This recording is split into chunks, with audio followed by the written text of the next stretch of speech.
Una vez más, con la ayuda del Señor, esperamos en esta hora ser consecuentes con el mensaje del Señor en lo que hemos venido trabajando durante algunos días. En el día de hoy, el Señor nos permita ser iluminados una vez más con su palabra y podamos cada vez más ajustarnos a la obediencia según el Señor lo haya determinado, y que sabemos que sus órdenes son sí y amén. Nos toca hacerlo de esa manera. En el día de hoy, hermanos amados, hubo un título que me llamó muchísimo la atención y sobre el cual nosotros vamos a estar trabajando en el día de hoy. Y el título para esta lección o este sermón es ¿vivo o muerto? ¿Vivo o muerto? Para ello vamos a orar y esperaremos que el Señor nos ayude, como siempre, en la exposición de su palabra. Padre, en el nombre de Jesucristo, venimos a ti en esta hora, necesitados de la gloria de tu nombre, sabiendo que si tú no estás con nosotros, en vano es nuestro caminar sobre esta tierra y nuestra esperanza sería fallida. Pero en este momento contamos con la presencia de tu gloria, de tu Espíritu Santo, de nuestro amado Señor Jesús, por quien venimos a ti y suplicamos que en esta hora tu verdad, que en esta hora todo lo que tengas que recordarnos, todo lo que, Señor, has hecho con nosotros, lo tengamos con suma gratitud. Y suplicamos también por aquellos a quienes tu palabra llega y ellos aún viven una vida sin Cristo. Suplicamos que para todos y cada uno de nosotros tu palabra nos bendiga, nos guarde, nos dirija. Oramos como siempre en el nombre del Señor Jesucristo, nuestro soberano Rey. Amén. Me valdré de la cita que está en el capítulo 2 de Efesios y sobre todo el versículo 1. La Escritura dice: y Él os dio vida a vosotros cuando estabais muertos en vuestros delitos y pecados. Allí no hay bullicio, no hay fiestas, no hay celebraciones, no hay peleas, no existen inquietudes, el silencio es total, la enfermedad ya no existe, todo eso cesó. ¿De qué lugar estoy hablando? Pues este parece un lugar muy ideal para vivir. Pero me estoy refiriendo exactamente a lo que es un cementerio. Es un lugar en donde están los muertos. Y como inicié la vez anterior, hablar de la muerte es una idea horrible. Es un estado al cual los hombres, en su gran mayoría, le huyen. Que nos digan, está muerto. Esa es una palabra bien fuerte y desgarradora. Pero esa es la realidad a la que todos los hombres estamos citados.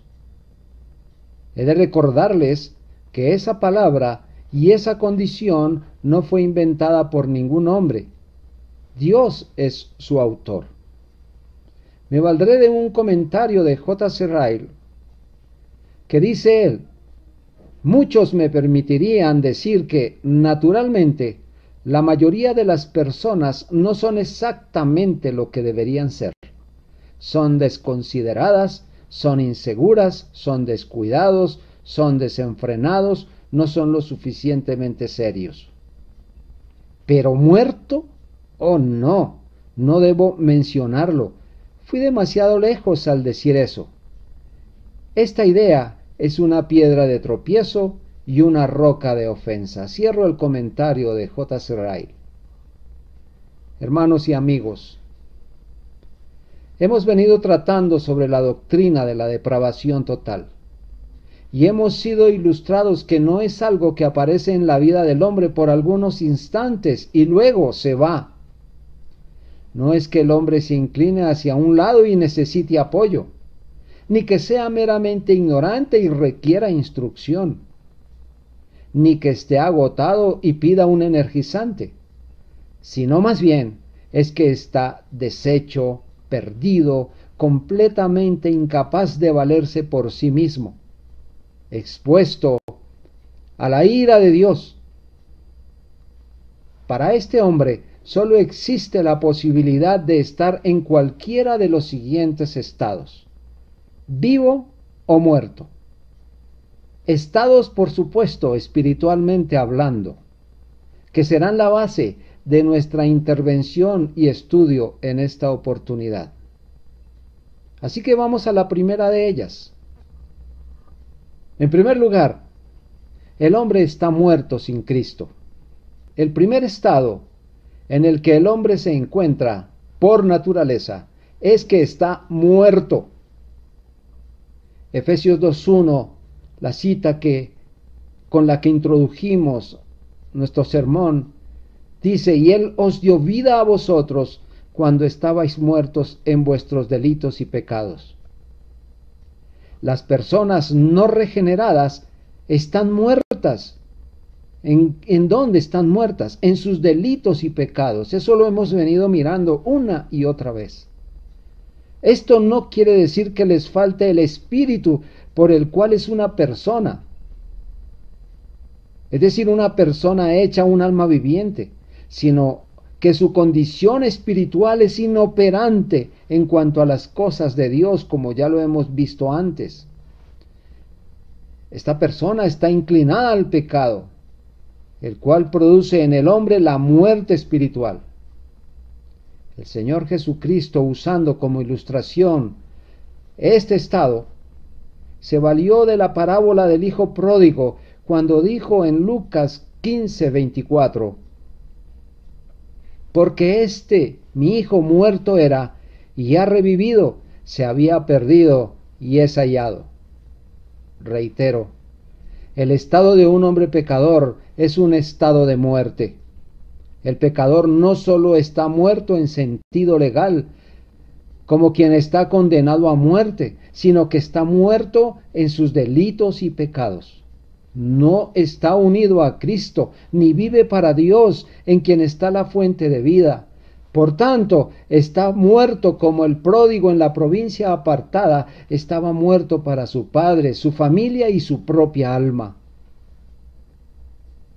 Al hombre no le gusta admitir la extensión total de la enfermedad de su alma. Cierra los ojos a la magnitud del problema que tiene encima y que lo pone en un certero y contundente peligro. Es prudente que entendamos que los pensamientos de Dios no son conforme a los pensamientos del hombre, y las palabras de Dios no son como las palabras del hombre. Pues toda afirmación de la palabra de Dios que está escrita es que cada hombre, alto, bajo, gordo, flaco, rico, pobre, viejo o joven, que esté sin Cristo, está muerto. Los siguientes textos nos describen ejemplarmente la realidad de la muerte. Génesis 51 dice la Escritura: entonces se echó José sobre el rostro de su padre y lloró sobre él y lo besó. ¿Qué diría usted respecto a este caso? Pues no hubo respuesta a su gran muestra de afecto. El cuerpo del anciano y su semblante estaban inmóviles, silenciosos, fríos. ¿Por qué no hubo ninguna respuesta? Efectivamente, hermanos, Jacob estaba muerto. En el segundo libro de Samuel, el capítulo 1, el versículo 10, dice: yo entonces me puse sobre él y le maté. porque sabía que no podía vivir después de su caída. Y tomé la corona que tenía en su cabeza y la argolla que traía en su brazo y las he traído acá a mi señor. Esta situación se ha presentado en la muerte de Saúl, y es aquel hombre que trae esos presentes a David. ¿Sabe usted la razón por la cual Saúl no reaccionó cuando era despojado de su corona y de su argolla? Fíjese que no hubo ni siquiera un pequeño movimiento, ni un minúsculo esfuerzo de sus músculos, ni se movió su orgulloso rostro, no levantó ni siquiera un dedo para evitarlo. ¿Por qué razón? Claro, hermanos, Saúl estaba muerto. Veamos ahora otro texto. Lucas 7:12. Cuando llegó cerca de la puerta de la ciudad, Jesús iba hacia Naín.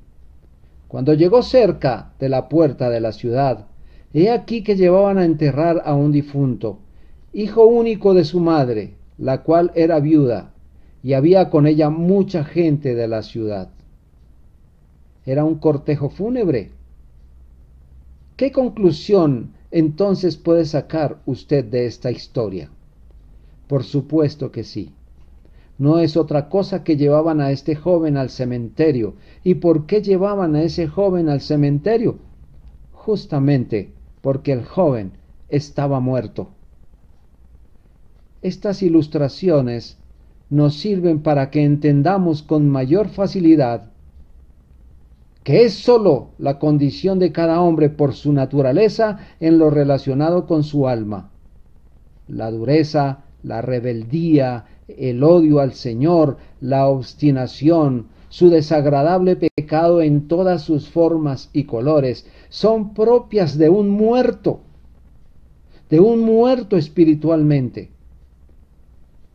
Pero mientras tanto, el Señor en su misericordia ha estado de una y otra forma llamando a esos pecadores que están muertos en sus delitos y pecados. La Escritura nos dice en Hebreos 1, versículos 1 y 2, para afirmar lo que acabo de decir. Dios, habiendo hablado muchas veces y de muchas maneras en otro tiempo a los padres por los profetas, en estos postreros días nos ha hablado por el Hijo, a quien constituyó heredero de todo y por quien asimismo hizo el universo. Esto nos está indicando que la revelación de Dios ha sido continua desde los asuntos más elementales, comenzando desde aquellas cosas que el hombre podía entender como muy elemental, con ese depósito de su revelación que no se quedó allí, sino que fue creciendo vez tras vez. Y esto lo hizo con mucha claridad, haciéndolo por leyes, a través de las promesas, con hechos históricos. Y aún así, el Señor, habiendo hablado de muchas maneras, éstas no se han entendido. Y como no se han entendido, entonces el Señor ha tenido que usar otras cosas para que el hombre pueda entender el consejo de Dios, el llamado de Dios a esos pecadores. Lo ha hecho por aflicciones, lo ha hecho por diversas providencias, lo ha hecho a través de los ministros de la palabra, lo ha hecho por los mensajeros del Evangelio. ¿Y qué ocurre? No escuchan. Toda la belleza y esplendor de su mensaje y la persona de nuestro Señor Jesucristo son ignorados, no son entendidos. Ellos no saben, ignoran que Satanás está llevando su alma inmortal al infierno. Viven continua y completamente despreocupados. El diablo los está llevando por el camino ancho y hay algo que ellos disfrutan, van felices por ese camino, pero no saben que van a la condenación y van sin mostrar la más mínima muestra de defensa y de resistencia por eso.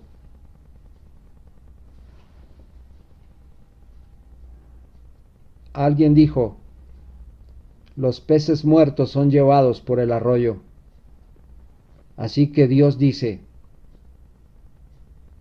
que todos esos pecadores están muertos por naturaleza. Hermanos, esto ha sucedido en todas las épocas a lo largo y ancho de este mundo, con todas las criaturas de todas las clases sociales y de todas las edades. El llamado del Señor ha sido continuo una y otra vez. No se ha quedado sin testimonio la palabra del Señor. Por lo tanto, hermanos, pregunto, ¿significa esto que ellos no tienen excusa? Por supuesto que no la tienen, porque Dios, como dije, se ha revelado de diferentes maneras, de diferentes formas. Romanos capítulo 1 versículo 19 y 20 dice, porque lo que de Dios se conoce les es manifiesto, pues Dios se lo manifestó, porque las cosas invisibles de Él, su eterno poder y deidad, se hacen claramente visibles desde la creación del mundo, siendo entendidas por medio de las cosas hechas, de modo que no tienen excusa.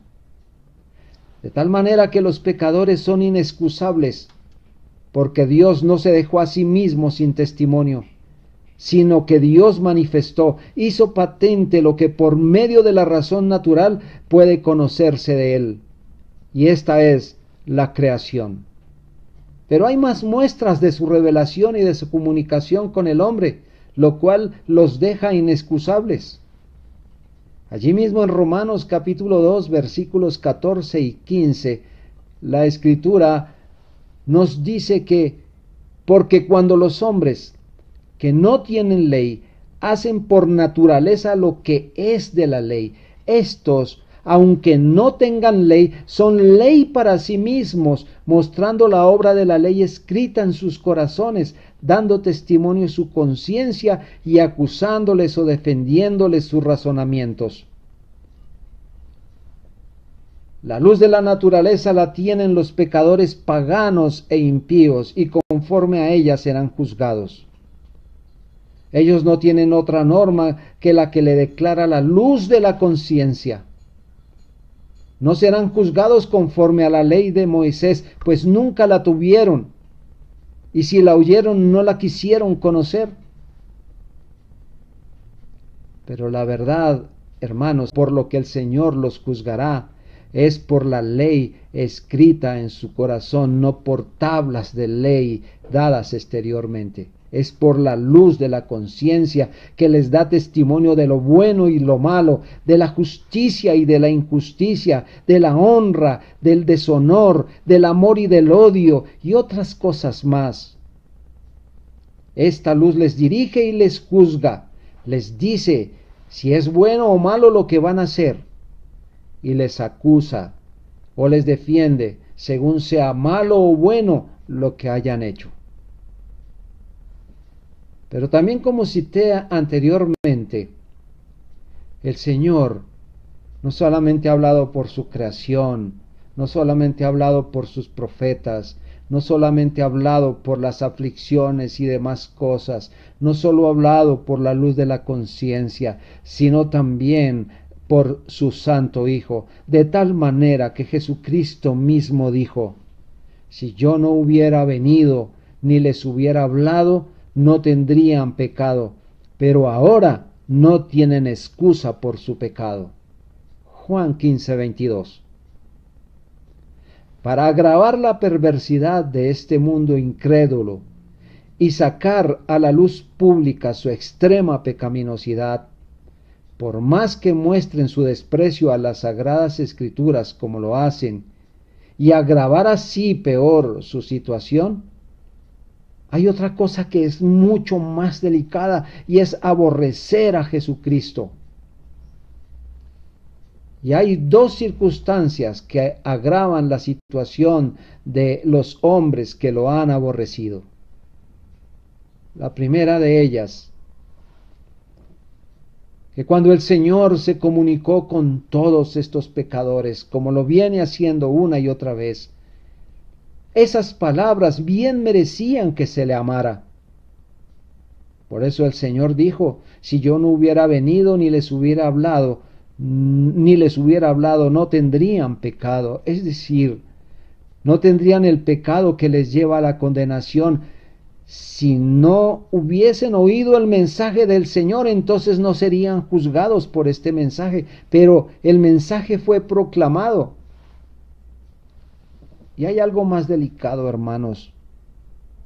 Este mensaje fue proclamado no desde los lugares más secretos o apartados. Fue de manera pública, a los cuatro vientos y desde todas las plazas públicas, como ocurre hoy día. El mensaje de la palabra de Dios, el Evangelio de Cristo, no está siendo predicado en catacumbas, gracias al Señor por ahora. No está siendo predicado en lugares donde solamente lo oigan unos pocos, sino la palabra del Señor, el Evangelio de Cristo, está siendo proclamado a los cuatro vientos, y por esa razón la gente debería amar a Cristo. La segunda razón, la culpabilidad gravísima que contraen aquellos con quienes Cristo ha hablado en vano. Dice el Señor, pero ahora no tienen excusa por su pecado. Son del todo inexcusables. La palabra de Dios quita el manto que cubre el pecado a fin de que aparezca el extremo de su pecaminosidad. Así que por esta razón se les imputa el pecado específico de la incredulidad, por cuanto el Evangelio se dio a conocer y con suficiente claridad. La verdad sea dicha, así duela. El hombre que no oiga el Evangelio, porque una cosa es escuchar ciertas palabrerías, pero el oír es poner atención a la palabra del Señor. El hombre que no oiga el Evangelio, que no le obedezca, que no sirva a Dios en cuerpo, alma y espíritu, no está realmente vivo. Si no da honor al Señor, ese hombre está muerto. Esa es la verdadera explicación del pecado que no se siente. El Evangelio que no se abraza. El mundo que no abandona su pecado. La cruz que no se toma. La voluntad propia que no se mortifica. Los malos hábitos que se aman y que no pueden dejarse a un lado. La Biblia que nunca o rara vez se lee. Las rodillas que nunca se doblan en oración. Las excusas para no querer la cruz de Cristo. Las ocupaciones en los estudios, en los trabajos, la familia, la salud, la pobreza, sobre aquellos que no han querido escuchar el Evangelio, aquellos que saben que están navegando en su pecado, o quizá pues ni lo sepan porque, como hemos dicho, lo disfrutan y van alegres al infierno. Dios tiene una explicación. Dios describe esa situación y dice que ellos están muertos. Hasta aquí nosotros podemos observar que la situación es supremamente dolorosa. La situación no puede ser más caótica, más terrible para aquellos pecadores. No tienen excusa. El Evangelio es predicado. El Evangelio ha sido muy claro con todos. Pregunto, ¿hay una salida a este estado tan horroroso? ¿Existe una manera o medio por los cuales un alma muerta puede ser vivificada? Esto nos lleva a nuestro segundo punto. Este segundo punto lo he llamado vivos en Cristo, ahora y para siempre. Con la ayuda del Señor, les mostraré la provisión dada por el Padre para dar vida a las almas muertas. Hay algo que debe quedar muy claro, y es que no hay nada que nuestros esfuerzos o algún tipo de capacidad que tengamos pueda hacer posible este poderoso cambio. ¿Cuál cambio? El de pasar de muerte a vida. El de cambiar nuestra naturaleza de pecado a una vida santa. No hay nada que podamos hacer. No tenemos fuerza. No tenemos poder. No podemos cambiar nuestro corazón. Quizá podemos intentar ser buenos, pero esto será muy pasajero. Podemos intentar hacer uso de un nuevo camino, pero no podemos cambiar nuestra naturaleza. Podemos hacer con buenos propósitos algunos cambios muy considerables. Podemos quizá cambiar algunos hábitos y hacer muchos cambios externos, pero no podemos crear un nuevo principio dentro de nosotros. Es decir, no podemos sacar algo de la nada. Dice Jeremías 13:23. ¿Mudará el etíope su piel y el leopardo sus manchas? Así también podréis vosotros hacer bien, estando habituados a hacer mal. Igualmente, es imposible que hombre alguno sobre esta tierra, por más amor que nos tenga, por muy grande que sea su bondad, podrá cambiarnos. Ni nuestros padres, ni nuestros amigos, ni el pastor, ni el mensaje que se escucha en la iglesia, quizá ni ningún hombre, por más piadoso que sea, lo podrá hacer. Ellos podrán hablarnos a lo sumo del mensaje del Evangelio y acompañarnos quizá por algún tiempo. Por eso el apóstol Pablo, unido a esta afirmación, dice: yo planté, Apolos regó, pero el crecimiento lo ha dado Dios. Primera a los Corintios 3:6. Ahora, usted me dirá, pues si todas esas puertas están cerradas, entonces, ¿quién puede hacer que el alma muerta viva? Amigo y hermano, solo Dios puede hacerlo. ¿Y cómo lo hará? Charles Spurgeon comentó, abro comillas, no hay vida en Dios Padre para el pecador, no hay vida en Dios Espíritu Santo para el pecador aparte de Jesús. La vida de un pecador está en Cristo.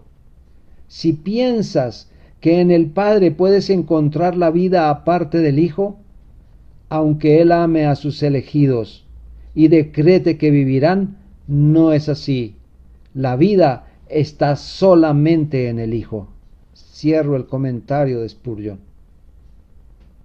Con este comentario del señor Spurgeon queda claro, y así está escrito en la Biblia, que solo en Cristo hay salvación y vida nueva para el pecador. Hechos 4, versículos 11 y 12, dice, este Jesús es la piedra reprobada por vosotros los edificadores, la cual ha venido a ser cabeza del ángulo. Y en ningún otro hay salvación, porque no hay otro nombre bajo el cielo dado a los hombres en que podamos ser salvos. No hay otro nombre bajo el cielo dado a los hombres en que podamos ser salvos. Ahora, no es que con solo conocer el nombre de Cristo se logre la salvación. La salvación proviene del Padre, pero nadie puede salvarse sino por medio de la obra de redención llevada a cabo por el Señor Jesucristo en la cruz del Calvario. Y ese fue el método fijado por Dios Padre. Juan 6:44 dice, ninguno puede venir a mí si el Padre que me envió no le trajere, y yo le resucitaré en el día postrero. Nuevamente quiero leerles este texto. Ninguno puede venir a mí si el Padre que me envió no le trajere, y yo le resucitaré en el día postrero.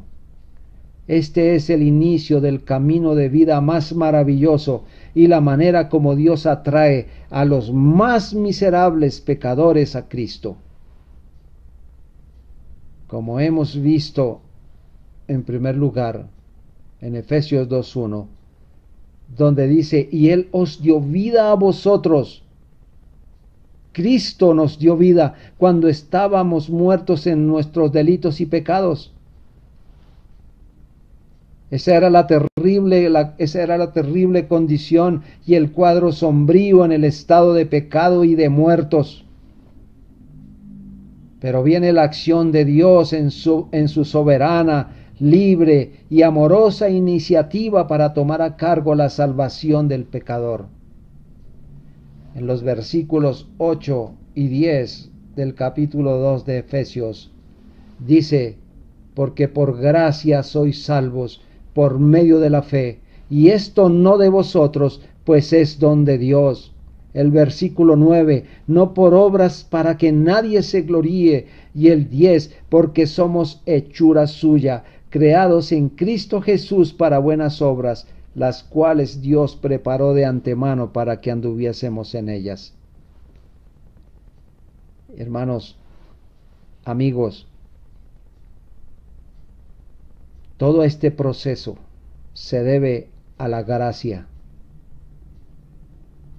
Recordemos, hermanos, que somos salvos por gracia, no por obras, para que nadie se gloríe. Este proceso se debe a la gracia, es decir, al favor gratuito e inmerecido que viene de parte de Dios y el cual se obtiene mediante la fe.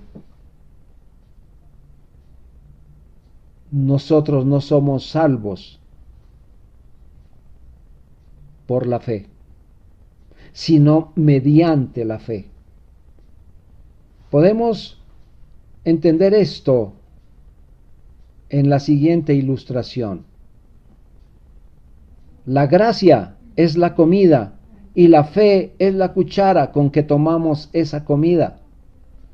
No es la cuchara la que alimenta, sino la comida, pero la tomamos con la cuchara. Ojalá esto sirva para mayor claridad y no nos confundamos.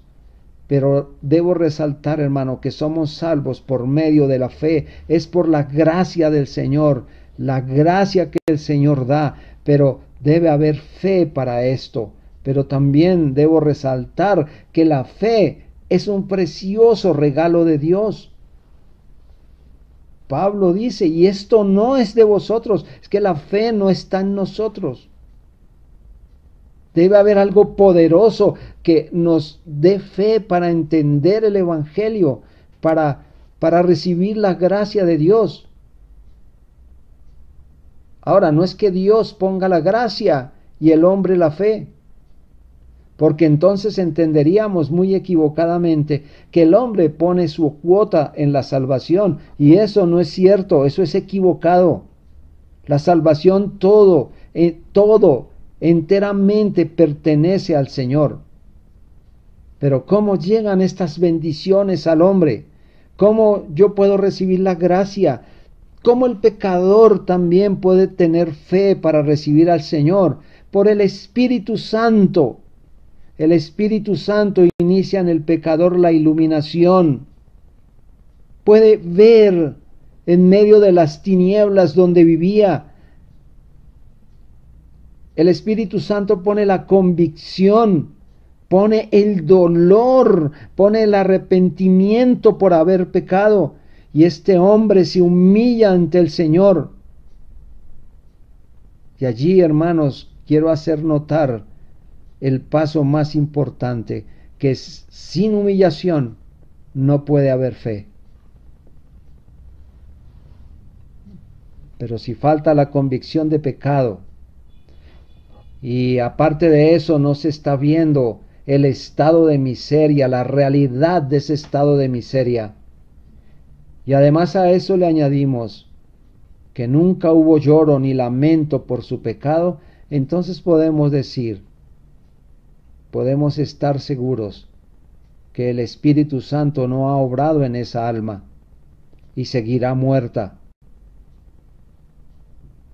Pero Dios ofrece gracia suficiente al pecador para que su mente y corazón sean iluminados por la verdad, y la valiosa y gloriosa operación del Espíritu Santo pone en el corazón del pecador la imperiosa convicción de pecado y la comprensión de su necesidad urgente de ir al Salvador. Amigo, el glorioso Evangelio, el cual usted ha escuchado, contiene provisiones para su vida espiritual. No solamente en esta vida, porque en esta vida usted necesita a Cristo, sino también para la vida eterna, donde el Señor lo quiere hallar vivo y no muerto. Un día tendremos que comparecer ante el trono del Señor. Usted que no conoce a Cristo, la iglesia que lo conoce, todos pasaremos delante del Señor, pero a unos el Señor nos hallará vivos. Gracias al Señor por esa bondad y esa misericordia, por habernos dado tanta gracia, tanto amor, tanta misericordia, por habernos dado a Cristo el Señor, por haber entendido el mensaje del Evangelio. Pero, hermanos, otros se hallarán muertos delante del Señor, mientras nosotros, los que hemos conocido a Cristo, iremos a las glorias eternas del Señor, a vivir por siempre delante de Él. Fuimos hallados vivos en Cristo, pasaremos a disfrutar de esas bendiciones. Usted, amigo, que no conoce a Cristo, si ahora es llamado, lamentablemente será hallado muerto delante del Señor, y entonces usted no irá a disfrutar de las glorias del cielo. No muera engañado. Muchos en este momento están diciendo que solo con unas pocas cosas que se puedan hacer, algunas velas, algunas cosas por aquí, allá, usted puede salir de ese lugar de tormento y ser llevado al cielo. Mentira. La Escritura nos dice que solo Cristo es el camino, la verdad y la vida, y que nadie va al Padre si no es por Él. Así que si usted no ha recibido a Cristo, será hallado muerto delante de Él y enviado al infierno.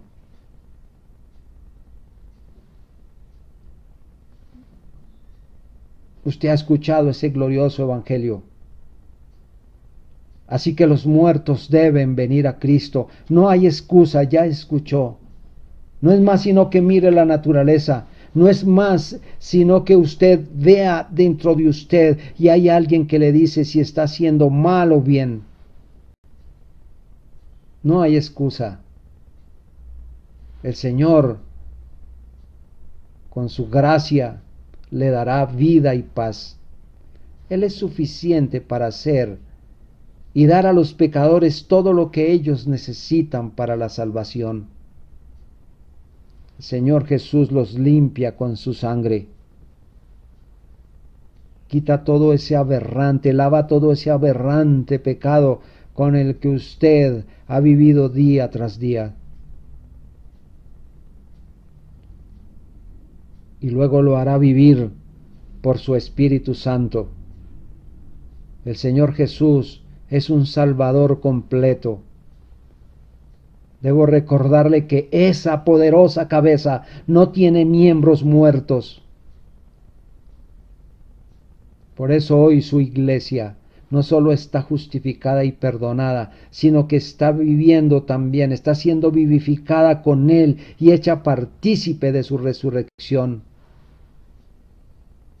Amigo, por Cristo El Espíritu Santo se une al pecador y lo eleva por esa unión de muerte a vida. En él, el pecador vive después de haber creído. La fuente de toda vitalidad es la unión entre Cristo y su alma, la cual el Espíritu Santo inicia y mantiene. Cristo es la fuente designada de toda vida espiritual, y el Espíritu Santo es el agente designado que transmite esa vida a nuestras almas. Nuevamente, hermano, usted, nuevamente, amigo, usted, un día estará delante del Señor, vivo o muerto. Quiero que entienda que ahora, amigo, el llamado del Señor debe ser escuchado por usted. Ahora es el tiempo aceptable. Y como dice las Sagradas Escrituras, hay que buscar al Señor mientras Él puede ser hallado. No espere más tiempo. Ustedes que nos han estado visitando regularmente, muchos de ustedes también en una o en otra parte habrán escuchado el mensaje de la palabra de Dios. Aquí está nuevamente en sus oídos, aquí está nuevamente en su corazón, está puesto delante de usted. No tarde en venir a Cristo.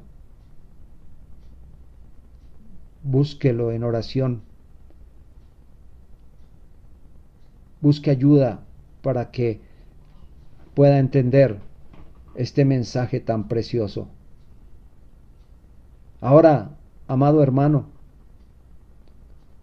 usted que ha estado durante mucho tiempo en la iglesia, quiero decirle, no evada esta responsabilidad también, no evada esta realidad. En el púlpito de nuestra iglesia, nuestro fiel pastor ha predicado lo que le mueve el corazón, y es predicar el Evangelio de Cristo a esas almas perdidas,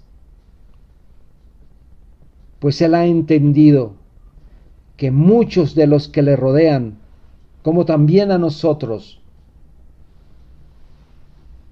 son almas perdidas, son almas muertas.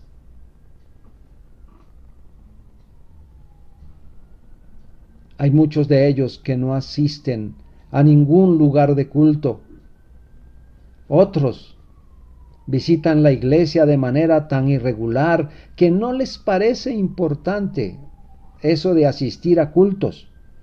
Muchos asisten solo una vez al día, en el día del Señor, una vez a un culto nada más, y se van creyendo que así ya su alma está perdonada. Pero inclusive podrían hacerlo hasta 2 veces con la misma facilidad. Muchos nunca vienen a la mesa del Señor, no les parece relevante eso. Tampoco, y con toda la facilidad, evaden los medios de gracia. No quieren asistir al culto de oración o a cualquier otra piadosa convocatoria que se haga. ¿Y por qué esto? Puede haber solo una respuesta sobre esas personas. Todavía están muertas. Finalmente, hermanos, todo cristiano profesante debe examinarse a sí mismo y probar su propio estado.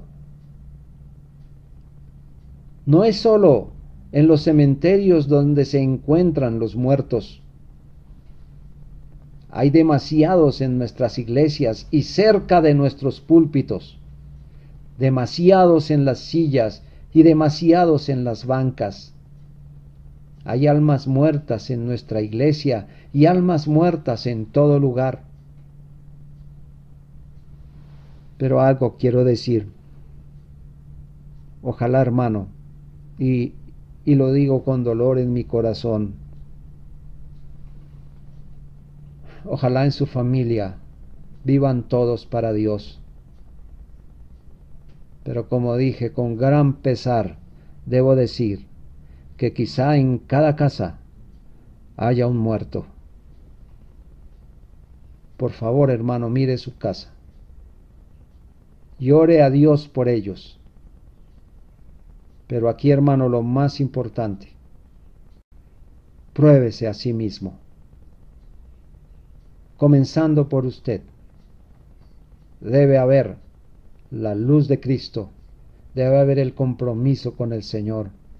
Usted debe estar totalmente convencido del discipulado de Cristo, sacrificial y costoso. Que usted murió al mundo y vive para el Señor. Y que esto lo deben ver todos quienes le rodean. Hermano, pruébese a sí mismo. Y luego enseñe del Señor.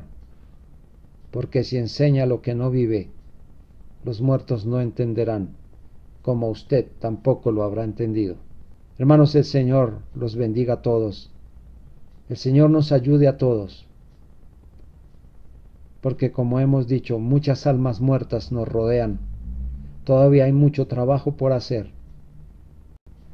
Todavía hay muchas vidas por las cuales ir. La Iglesia debe tener esto en mente todo el tiempo, que la gran comisión está dada y debemos todos los días ejecutarla. Ayúdenos el Señor a que así sea. Muchas gracias, hermanos, y oremos para que el Señor, cuando Él vuelva, cuando seamos llamados a su presencia, nos encuentre vivos para Él. Oremos, hermanos. Padre, gracias te damos por esta bendita y oportuna palabra que nos traes al corazón y a la realidad del día de hoy. Padre, gracias por conducirnos con tu amor tan grande, tan sublime, porque lo necesitamos. Como tu iglesia, damos gracias por el favor concedido que sin merecerlo nos lo diste. Y hoy amamos y nos gozamos en la salvación que Cristo el Señor nos dio. Y que todos los días estamos buscando ser más agradables a Él, hacer las cosas conforme Él lo ha ordenado y vivir para su gloria. Pero también oramos por nuestros amigos pecadores, por nuestros familiares que aún todavía no han venido a Cristo y que todavía están muertos en sus delitos y pecados. Ayúdalos, Señor. Suplicamos para que tengas de ellos misericordia y los puedas traer a la vida en Cristo nuestro Señor, porque Él vino a salvar a todo aquel que estaba perdido. Señor, rogamos a ti, porque tu bendición y tu gloria nos acompañen a unos y a otros, y oramos esto con el favor de Cristo nuestro Señor, y por cuyos méritos nos hemos acercado a Él. Amén y amén.